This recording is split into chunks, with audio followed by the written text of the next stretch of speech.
Imagine being able to walk into any room and, in a few minutes, sense who is sincere and who is pretending, who approaches with good intentions, and who is looking to take advantage of you. It is not a magic gift nor a matter of reading minds. It is a skill, the skill of observing, and it can be learned.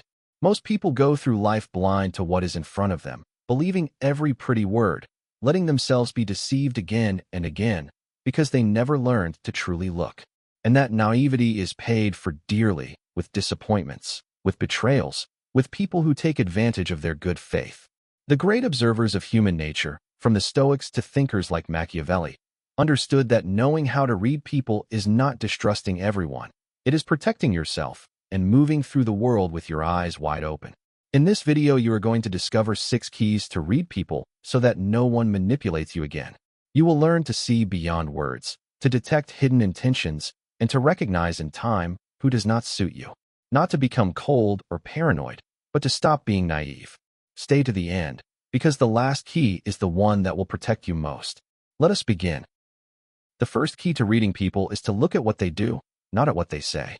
Words are cheap and easy to fake. Anyone can promise, swear good intentions, tell you exactly what you want to hear. But acts do not lie. A person can tell you 1,000 times that you matter to them, but if they are never there when you need them, their acts are telling you the truth their mouth hides. The Stoics insisted on judging by deeds, not by speeches. Epictetus said, "Do not proclaim your philosophy, embody it, let your acts speak." And that same thing serves to read others. When you want to know who someone truly is, stop listening so much to their words and observe their behavior over time. Look at whether they keep what they promise, whether their actions match what they say, whether what they do when no one is pressuring them fits the image they sell. People show you who they are constantly, through their acts. Only almost no one bothers to look, because it is more comfortable to believe in pretty words. Do not let yourself be hypnotized by what someone says about themselves. Observe what they do, repeatedly, and you will have the truth before your eyes. The second key to reading people is to observe how they treat those who can give them nothing in return. It is easy to be kind to the boss, to someone powerful, to the person you want to impress. Anyone behaves well when it suits them. The true character of someone is revealed in how they treat the waiter, the one who cleans, the stranger who is of no use to them, the one who has no power or usefulness for them. There, when there is nothing to gain, who they truly are comes to light. If you see someone charming with those above, but contemptuous or cold with those below, you already know everything you need to know. That person is not kind. They are self-interested, and their kindness toward you will last only as long as you are useful to them. The Stoics believed in a dignity common to all human beings, and despised the hypocrisy of the one who flatters the powerful and tramples the weak. Pay attention to these details, because they say more about a person than any conversation. The next time you want to truly know someone, do not just look at how they treat you. Look at how they treat the one who can give them nothing back. There is their true face, without a mask. The third key to reading people is to listen far more than you speak. Most people, in a conversation, are so busy thinking about what they will say next that they barely truly listen.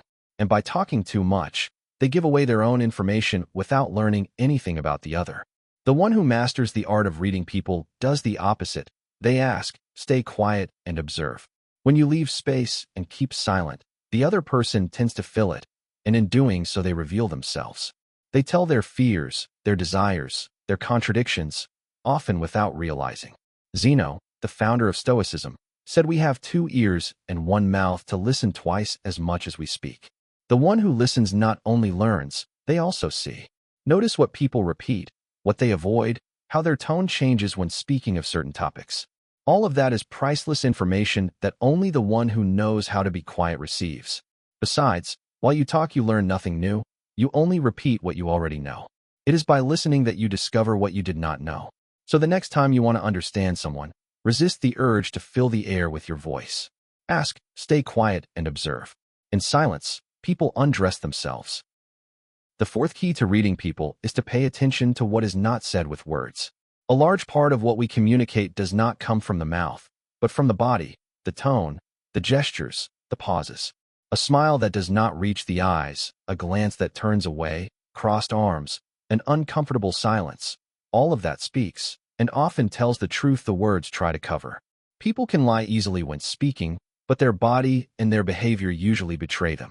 Learn to notice the incoherences. When someone says they are delighted but their expression is tense, when they swear it does not matter to them but cannot stop looking at it. Those small cracks between what is said and what is shown are windows into the truth. Good observers do not stay on the surface of words. They read the whole, the tone, the attitude, the energy of the person. It is not about becoming paranoid or analyzing every gesture obsessively.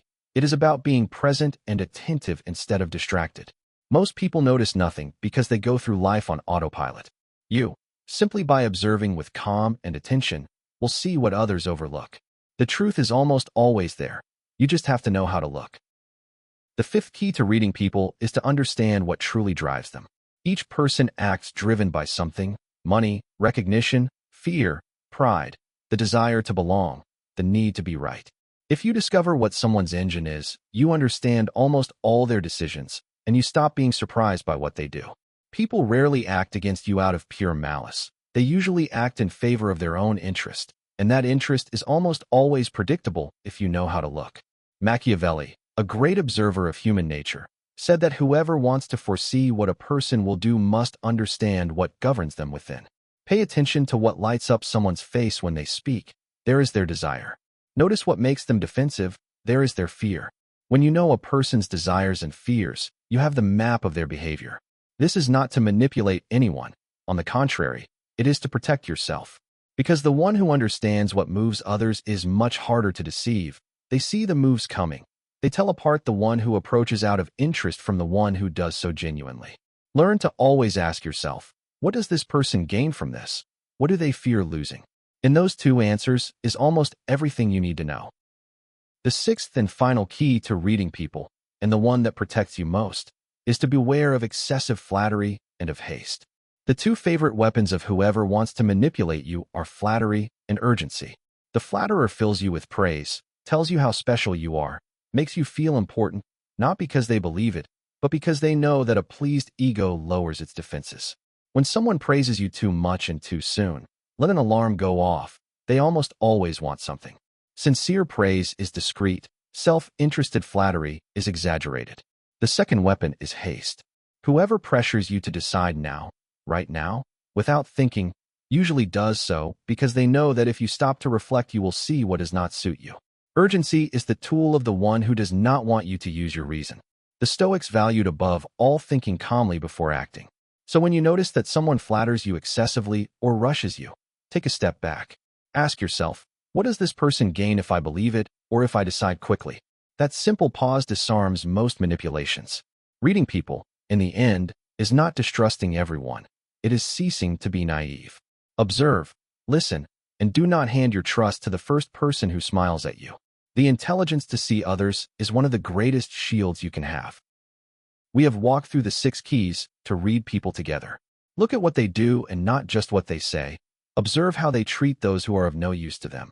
Listen more than you speak. Read what is not said with words. Discover what truly drives them and beware of excessive flattery and haste.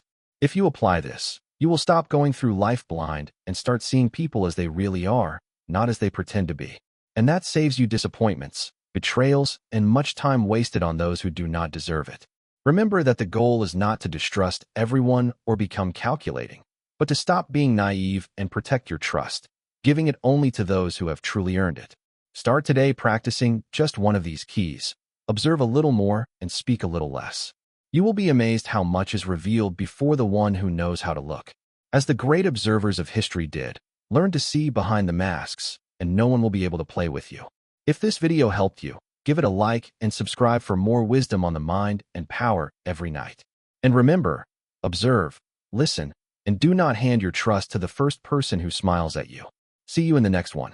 Take care.